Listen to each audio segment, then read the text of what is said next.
Voy a comenzar mi historia con una especie de descargo de responsabilidad. Tomar la decisión de convertirme en trabajador social fue probablemente la mejor decisión que he tomado. Ha sido gratificante e iluminador. Conocí a mi pareja a través del trabajo social y realmente no puedo imaginar hacer otra cosa en este momento. Pero seré honesto, ha habido una o dos veces en las que me he preguntado si realmente estoy en el camino correcto. Sé que probablemente va sin decirlo, pero los trabajadores sociales lidian con cosas bastante pesadas a veces, en su día a día. Pero sin duda, el peor caso con el que he lidiado involucró a un tipo al que llamaremos Sam. Sam, que obviamente no es su nombre real, me recordaba a un joven que conocí hace mucho llamado Thomas. Era tranquilo y elocuente, pero había estado lidiando con esquizofrenia paranoide desde sus primeros 20 años. Había estado entrando y saliendo de instituciones, pero aparentemente había progresado mucho después de encontrar la combinación correcta de medicamentos. Así que en lugar de revisar regularmente con médicos y no poder trabajar, Sam encontró un trabajo como empleado de biblioteca a tiempo parcial para complementar el dinero que ya recibía del Estado, y le asignaron un trabajador social para mantenerlo bajo control, siendo yo ese trabajador social. Un día hago una parada en el lugar de Sam para una rápida reunión que habíamos planeado, pero él no está en casa. Lo llamo en su celular y cuando no responde, asumo que ha tomado un turno extra en la biblioteca o algo así. Sam ya me había dicho que no podía contestar su teléfono mientras estaba en su turno, y aunque pensé que esto podría haber sido un poco exagerado, podía entender que quisiera proteger la santificación del silencio de la biblioteca o algo así, pero al mismo tiempo, perder una reunión así estaba extremadamente mal visto, y no estaba deseando advertirle al respecto, lo que podría poner presión en lo que generalmente era una relación de trabajo saludable. Llamo a Sam varias veces más durante el día, pero aún no responde. Y cuanto más tiempo pasaban sin respuesta a mis llamadas y mensajes de texto, más preocupado me ponía. Me fui a la cama prácticamente resignado al hecho de que tendría que informar a mis superiores sobre la reunión perdida y que Sam parecía estar evitándome, pero brillante y temprano a la mañana siguiente. Y cuando digo temprano, quiero decir justo después de las 6 de la mañana, Sam me devuelve la llamada, pero suena muy diferente. Como dije antes, Sam era un tipo bastante tranquilo. A veces solo respondía con una palabra después de un momento o dos de profundo pensamiento.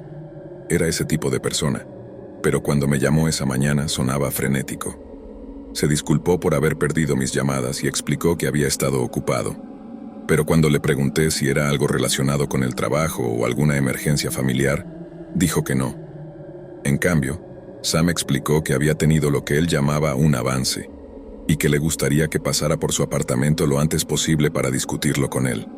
Le dije que lo más temprano que podría estar allí sería quizás entre las 7:30 y las 8, y le agradecí por haberme devuelto la llamada. Pero también le dije que por poco había evitado que lo pusieran en una lista negra por faltar a una cita, y que si volvía a suceder, no tendría más remedio que informar nuevamente a mis superiores. Él sonaba como una maldita ametralladora cuando hablaba, pero dijo que estaba bien y que lo único que importaba era que yo fuera a su apartamento para que él pudiera compensar la cita perdida. Me levanté de la cama y comencé mi rutina matutina como una hora antes de lo normal, así que no estaba exactamente de buen humor cuando subí a mi auto y comencé a conducir hacia la ciudad. Agarré un poco de café y luego conduje hasta el apartamento de Sam. Cuando llegué, justo después de las 7:40, él me dejó entrar. Subí en el ascensor y luego llamé a la puerta de Sam, pero él no me dejó entrar de inmediato. Llamó todo frenético preguntando quién estaba allí. Sonaba asustado de quién podría ser y cuando le dije, tuve la impresión de que me miraba detenidamente a través del ojo mágico de su puerta de apartamento. Su respiración sonaba temblorosa cuando me pidió un favor. Cuando abrió la puerta, tuve que prometerle que no me asustaría. Esa solicitud me despertó más rápido que cualquier cantidad de café podría haberlo hecho. Le dije que trataría de no asustarme, pero que todo dependía de lo que estaba a punto de enfrentar. Hubo un momento de vacilación, y luego Sam abrió la puerta. La mitad superior de su cabeza estaba cubierta casi completamente por vendas, y había una gran mancha de sangre seca en el montón de trapos que cubría uno de sus ojos. Al principio pensé que resolvería el misterio sobre por qué Sam había perdido su reunión el día anterior, y todo lo que quería saber era qué había pasado, si estaba bien y si quería que lo llevara al hospital o algo así. Pude distinguir la diferencia entre un vendaje médico aplicado profesionalmente y algún vendaje de Frankenstein que se había improvisado con el contenido de un antiguo botiquín de primeros auxilios, y lo que estaba envuelto alrededor de la cabeza de Sam era definitivamente lo último. Mi primera prioridad era conseguir atención médica adecuada para Sam porque cualquier lesión que acababa de sufrir definitivamente no había sido tratada correctamente. Pero Sam insistió en mostrarme algo primero. También mencionó que tenía un favor que pedirme, que asumí era llevarlo al hospital, pero resultó que no era exactamente lo que él quería de mí. En su estado frenético, con la mitad de la cabeza vendada y lo que parecía ser una lesión casi mortal, Sam se negó a ir al hospital hasta que hubiera escuchado lo que tenía que decir.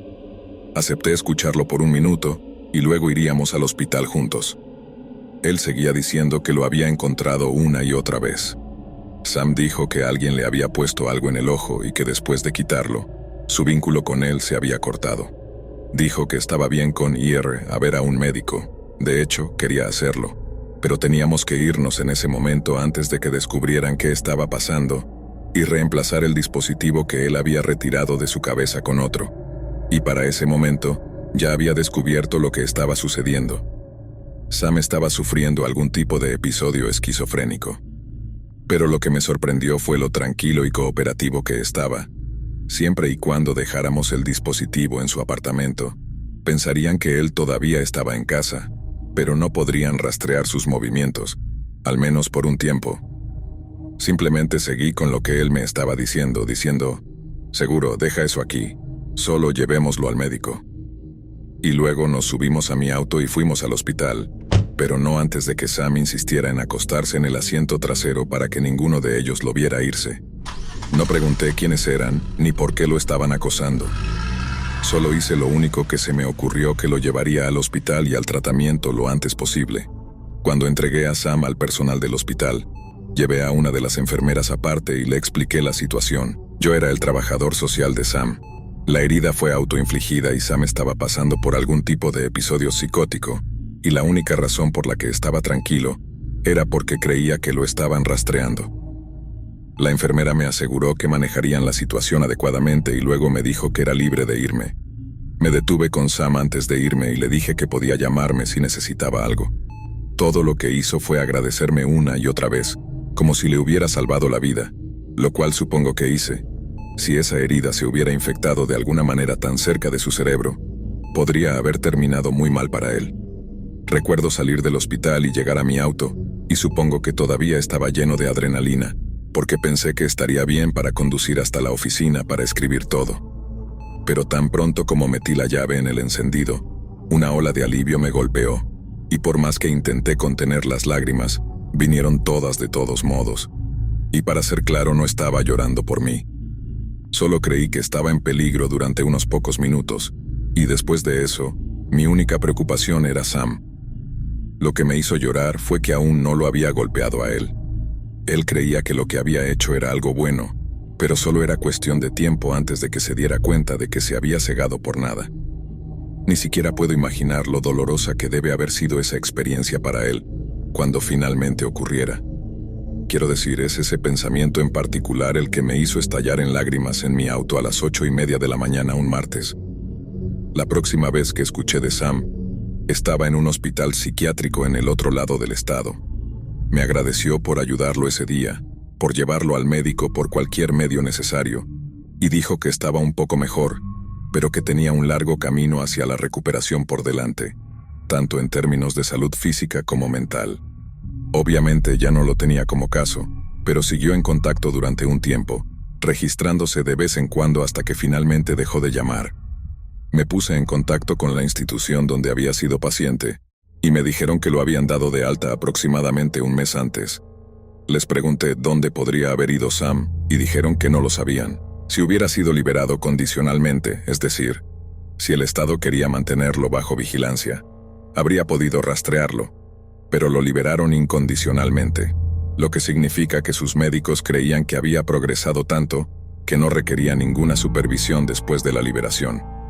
Esto fue una gran noticia y definitivamente estaba feliz por él, en su mayor parte, pero también fue una noticia triste. A menos que él mismo decidiera ponerse en contacto conmigo, nunca tendría la oportunidad de hablar con Sam nunca más. Creo que, si realmente tuviera que elegir, preferiría que le estuviera yendo mucho mejor sin mí. La alternativa es que todavía soy su trabajador social, y él todavía está sufriendo. Así que obviamente la primera es la mejor opción. Pero no puedo silenciar la parte de mí que grita para saber cómo está progresando, y cómo está progresando tanto en su vida como en su mente. No quiero escucharlo agradecerme nuevamente y Dios sabe que no necesito otra disculpa.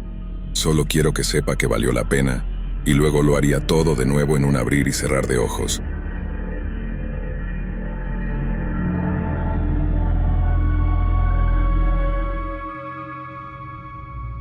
Tres meses después de comenzar mi primer trabajo como trabajador social en Ciudad de México, 2 colegas y yo terminamos yendo al pub una noche de lunes después del trabajo.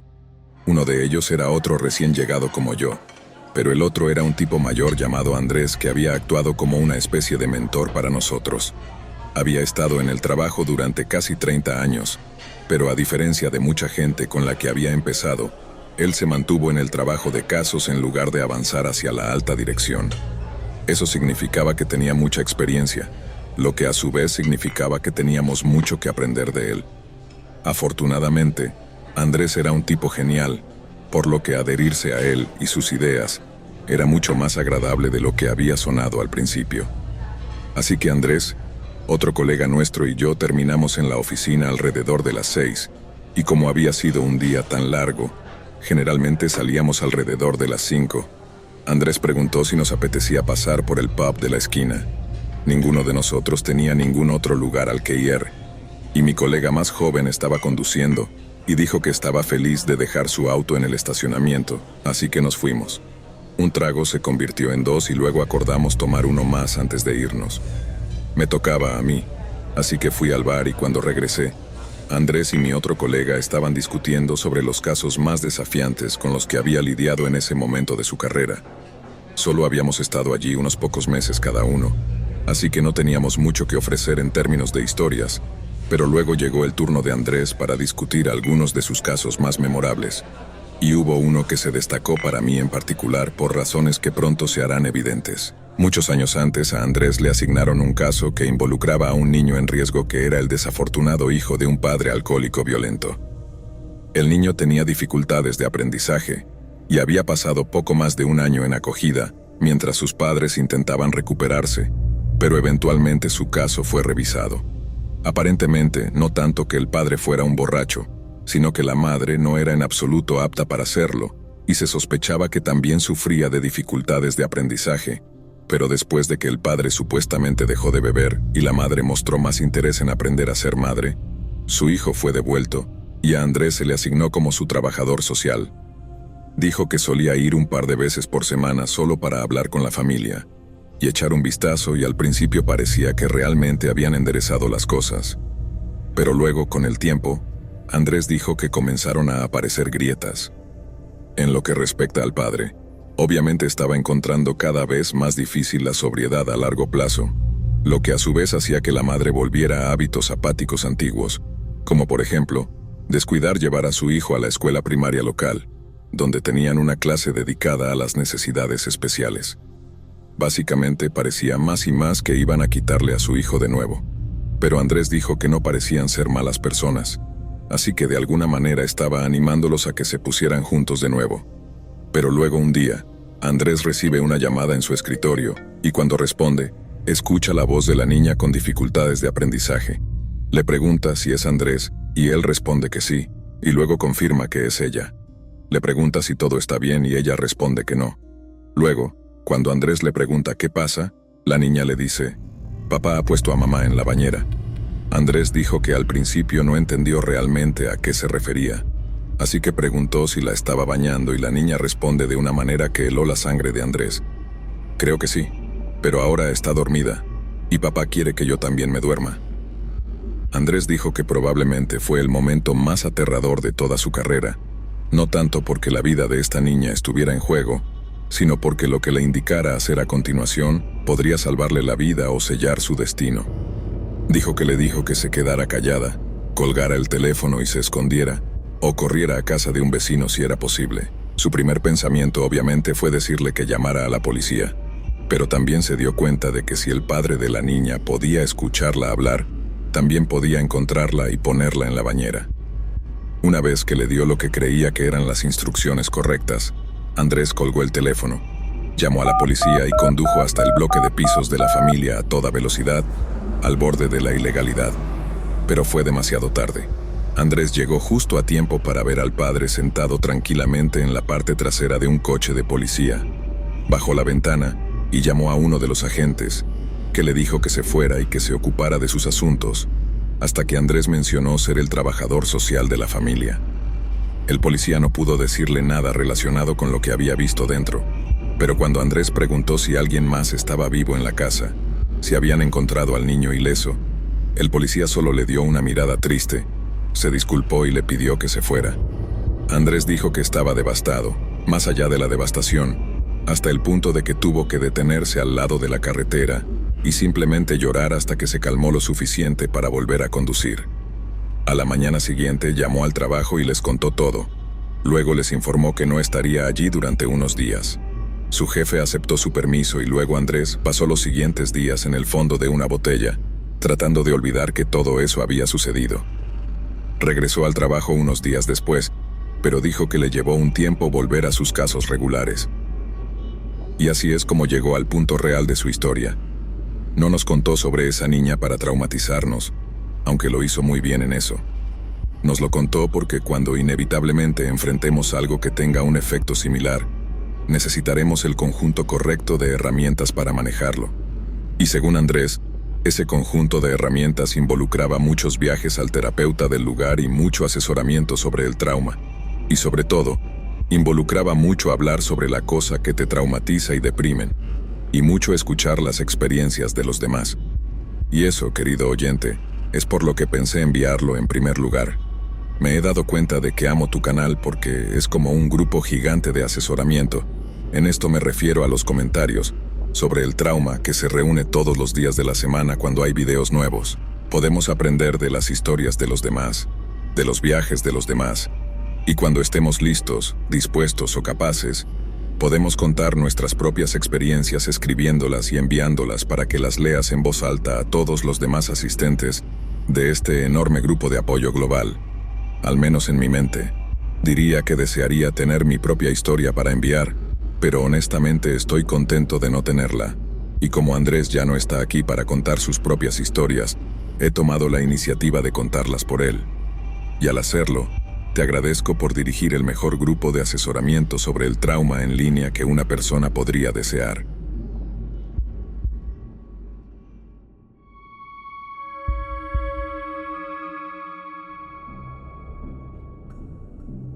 Recuerdo claramente el día en que mi vida cambió para siempre. Era un frío viernes de invierno cuando recibí una llamada urgente del Departamento de Servicios Sociales. Había un niño de 6 años que necesitaba ser sacado de su hogar debido a problemas de violencia doméstica. Como trabajadora social, mi deber era brindarle un refugio seguro y protección. Cuando llegué a la casa, me encontré con un escenario desgarrador. La madre del niño estaba en estado de shock, con moretones visibles en su rostro y lágrimas en los ojos. Me explicó entre sollozos que su esposo había perdido el control nuevamente y había golpeado al niño con ferocidad. La desesperación en su voz me hizo temblar de impotencia. El pequeño, llamado Axel, estaba sentado en un rincón de la habitación, con los ojos llenos de miedo y el cuerpo temblando. Me acerqué lentamente, tratando de no asustarlo más. Le extendí la mano con cuidado, ofreciéndole consuelo y seguridad. Pero su mirada vacía me hizo estremecer. Había visto demasiado para sus cortos años de vida. Mientras preparaba las cosas para llevarlo conmigo, escuché un ruido sordo proveniente del sótano. Mis sentidos se pusieron en alerta máxima mientras me acercaba cautelosamente a la puerta entreabierta. Un escalofrío recorrió mi espalda cuando vi una sombra moverse en la oscuridad. Mi corazón latía con fuerza mientras luchaba por mantener la calma. Con manos temblorosas encendí la luz del sótano y lo que vi me heló la sangre. En una esquina Había una figura encadenada, con los ojos vacíos y la piel pálida como la muerte. Era el padre de Axel, mirándome con una mezcla de odio y locura. Había caído en la oscuridad de la violencia, convirtiéndose en un monstruo que acechaba en las sombras. La situación se volvió aún más aterradora cuando escuché pasos pesados detrás de mí. Me di la vuelta lentamente para encontrarme cara a cara con el esposo abusivo de la madre. Su mirada fría y despiadada me llenó de pánico. Había escapado de su encierro en el sótano y estaba sediento de venganza. Con el corazón en la garganta, corrí hacia la salida con Axel en brazos, sintiendo la presencia de los dos hombres detrás de mí. Cada paso resonaba en mis oídos como un eco de terror. Sabía que tenía que llegar al coche antes de que fuera demasiado tarde. El sonido de mis llaves temblorosas al abrir la puerta del coche fue como música celestial. Con un último vistazo atrás, me subí rápidamente y arranqué el motor. El ruido de los neumáticos chirriando al alejarme de esa casa de horrores resonó en mis oídos mientras me alejaba a toda velocidad. Desde ese día, el recuerdo de lo que presencié en esa casa me persigue en mis pesadillas, pero también me sirve como recordatorio de por qué elegí este trabajo. Aunque el horror y la violencia son parte de mi realidad diaria, también tengo el poder de hacer la diferencia en la vida de aquellos que más lo necesitan. Y eso, en última instancia, es lo que me da fuerzas para seguir adelante, enfrentando los terrores que acechan en las sombras.